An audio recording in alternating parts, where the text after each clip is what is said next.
people. I know we all are. Hold tight for me on our hold, and let me go back to my guest. Let me let Sister Rhythm get a quick question in, and then Brother Ed. We got about 10 minutes left with our special guest, Brother Cadence. Go ahead, Queen. Okay. I guess this is really just a comment because I haven't had the pleasure of visiting Africa yet. My mother has gone a couple of times and has told me a few things. I mean, I have been to Jamaica, and when I went to Jamaica, it was, I went to Ocho Rios, which I thought was not as touristy, but because I don't know anybody in Kingston, I didn't attempt to go to Kingston. I feel like I need to know somebody there in order to actually go there and see the things that I want to see. But we were called Yankees, and in Senegal, my mother told me that the Africans would say things like, we are the weaker ones because we ended up here, And I'm kind of glad that you did speak about how Ghana is a little different because I do know, she went to Ghana too. She said she really, really liked Ghana, and she got to stay, in the community of people.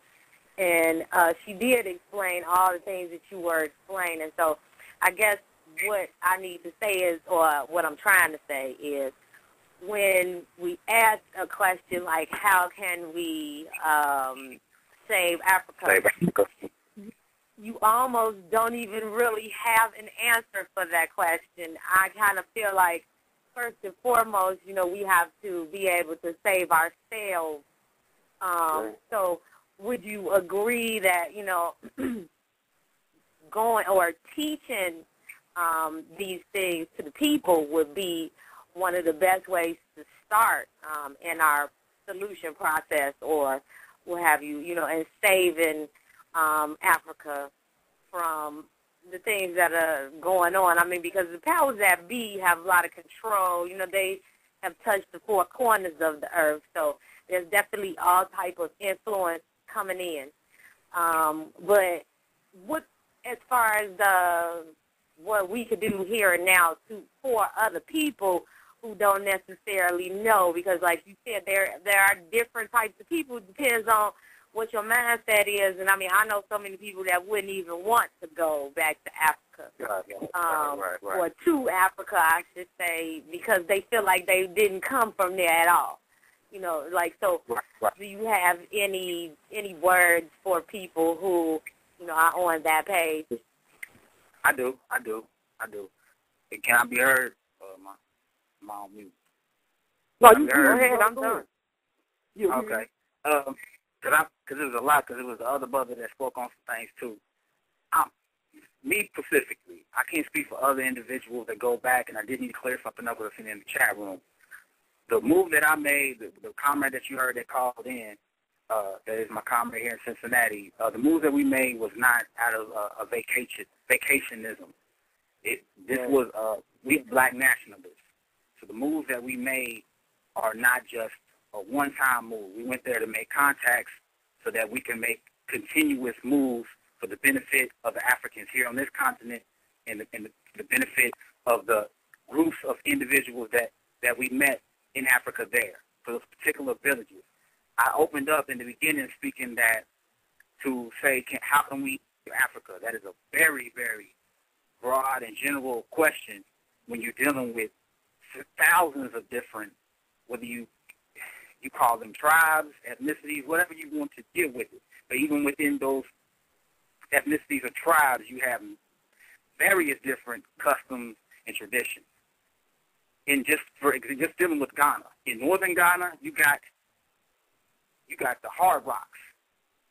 When they see the political corruption, and they go to the street and do something about it. Whereas when you're dealing with the coast, you're dealing with a more tourist area, where it's not as desolate as it is in the north. So we made the mistake of looking at Africa within the framework and lines that was carved out during the Berlin Conference or whatever it was, when they decided to take different parts of Africa and divvy it out to the different European so-called powers that be. So I'm saying, I do have an answer to it, And my answer to it is to study Darbyism, to study what Garvey was about, also Kwame Nkrumah. For instance, the way that I was able to, if some of the people was not aware of some of the actions that was made, all you got to do is go to YouTube and just put in r.b.g and Ghana, and you'll see the activities that were made over there to show you that it's not about a vacation. But what I will say, I just want to say another quote from Kwame Nkrumah, and it's the way that I was able to connect with the brothers over there, as in Ghana was a rebel, as in, and was also a trailblazer in fighting for its liberation from colonialism. And he was inspired by the great work of Marcus Garvey.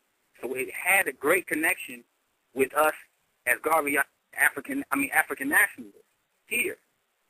Because very much, just like how hip-hop influences Africa today, the great works of black nationalists here in the islands that you speak of, they are still to this day, those actions are reverberating all through the continent. But the quote, and I won't do the whole quote, but I'll sum it up by, this is from Kwame Nkrumah's Class Struggle in Africa. He says that the notion that in order to have a nation, it is necessary for there to be a common language or a common territory or a common culture has failed to stand the test of time or the scrutiny of scientific definition of the objective reality. And then, paraphrasing again, he says right after that, he says, the community of economic life is the major feature within a nation, and it is the economy that holds together the people living in the territory. It is on this basis that the new Africans recognize themselves as a potential one nation whose dominion is the entire African continent. And so, where we can make the mistake of looking at Africa in many fractionalized different parts, my purpose for working inside Africa is to unify Africa, not necessarily as all of the people unified, just like here. It's a pipe dream to try to get all of the black people here to unify on something that you think is for the better, because you're just going to be sitting around waiting for a while. But historically, even in Garvey's case, when you're dealing with certain liberators such as Mau, such as, I can go on and on through history where it was not the majority of the people, but it started with small groups of people. And then the rest of the people, they saw something that economically they could feed their children with, they could house their children with. And I don't know what my little man is, start crying. But I'm saying that you can give something to your people. They will follow you. And so it starts on a small level where you make contacts. You first touch ground, see the different needs that they need. You understand. I'm an organizer here, so I understand certain things that our people need. Now, I mentioned in the beginning or whatever that, the sisters or whatever, they dissatisfied with the brothers here. Okay. Well, don't go run off to the white man and give your son or daughter a father. And so that is a need for some of the sisters here, the majority of the black population here. There is an initiative that's on the table that we have worked on where, hey, we can do that. Use your imagination. But that was just one thing. There are many different things that are based out of the needs that we have here. Brothers want to look fly here. Everything you possibly want is the resources to make it and the people to actually create it are in Africa. And they can use the resources that we have. I'm not going to just call it money, but I'm going to call it the resources that we have here that could benefit them there. These are immediate things where you don't have to leave your house. By the luxury, so-called luxury of this internet, you can actually do within the click of your finger to change. Start small. You try to start big. That is escapism. Start where you actually can actually do something, and right. That's what we did. So it's not about. I definitely would agree, because you don't never know the intentions of people on the internet. Some of these people be in blackface with a little black icon for their screen name, and really they're white people that are agitators trying to cause mass confusion. But I do have an issue with a lot of the older people that have been going back and forth all over the continent for the last 40, 50 years. and they've been going there for the purpose of vacation and living it big, living the vida loca in Africa, you know what I'm saying, in the face of, pure, what we would consider pure poverty in Africa. So, hey, just to start, if you're looking for an answer on something that you can do right now, get in contact with me online. I can point you in some direction. I'm not going to say everything that I believe is very can be very successful to the liberation of starting small, of villages in Africa from the oppressors, from these corporations that are occupying the people and exploiting their labor. You know what I'm saying? So I'm saying, just get in contact with me on Facebook, on YouTube. I don't even like all that stuff or whatever, but I mean that's the real reason why we need to be on here, on the internet. Exactly. You know what I'm saying? So, Brother Cage, man, it's at the 7 o'clock mark. I don't mean to cut you off, but I want you to give out your information, man, because we got to go to this next segment. So, your internet, your Facebook, Twitter, anything that you want to let people know about. Let them know about your mixtapes too, man. All right.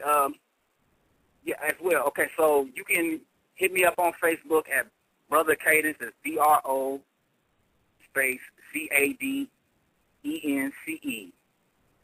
All right, and just to break down that name, when you're dealing with Cadence, I am a veteran. And when you're dealing with any movement, when you're dealing with anything, even just me talking right now is in a rhythmic pattern. If I was out of rhythm, you would not even really listen to me. So I'm saying, like, we're driven by that, and I understand that as a propagandist. So I have a lot of productions that I do where I connect Africans all over the world, whether they be lecturers, whether they be like warriors, whether it be news, whatever it is, to the modern form of music that we use today, more specifically hip-hop. But I have 2 new productions that I have that deal with, they are mainly based out of Ghana, where if people that are interested in going to Ghana, connecting with people that are here, that are in Ghana, you can pass them the mixtape and you can create a bond here and find out the needs that they even need here. You know what I'm saying? But these are Ghanaian artists dealing with the politics, talking about the neocolonialism, talking about the exploitation by America and other so-called superpowers in their nation. And I tell these to support the movement that we have on the ground today. And like I said, you can get in contact with me on Facebook. You can get in contact with me on YouTube.